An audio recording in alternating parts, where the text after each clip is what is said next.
पुण्यातून निघालेले मराठा आंदोलक काल मुंबईमध्ये दाखल झाले। आंदोलकांनी मंत्रालयाला घेराव घालण्याचा इशारा दिलाय। पुण्याहून आलेल्या मराठा आंदोलकांना पोलिसांनी अडवल्याची माहिती मिळतेय। सकल मराठा समाज पुण्याच्या वतीने स्मरण यात्रा काढून मंत्रालयाला घेराव घालण्यासाठी आणि मुख्यमंत्र्यांची भेट घेण्यासाठी पुण्यातील कार्यकर्ते मंत्रालयाकडे निघाले। मनोज जरांगे गेल्या 6 दिवसांपासून उपोषण करत असताना सरकार दुर्लक्ष करत असल्याचा आरोप या आंदोलकांनी केलाय।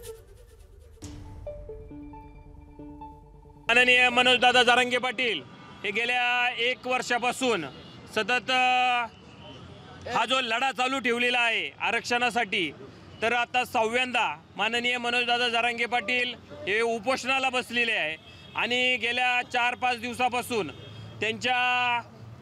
त्यांनी अन्नाचा कण किंवा पाणी देखील घेतलेलं नाहीये। त्यांची अतिशय परिस्थिती बिकट झालेली आहे आणि अशा परिस्थितीमध्ये जर हे सरकार आणि या सरकारला जर जाग येणार नसेल तर त्यांना जाब विचारण्यासाठी आम्ही सर्व मराठा बांधव आज या ठिकाणी मुंबईमध्ये आलेलो आहे।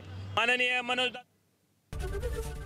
एबीपी माझा, उघडा डोळे बघा नीट।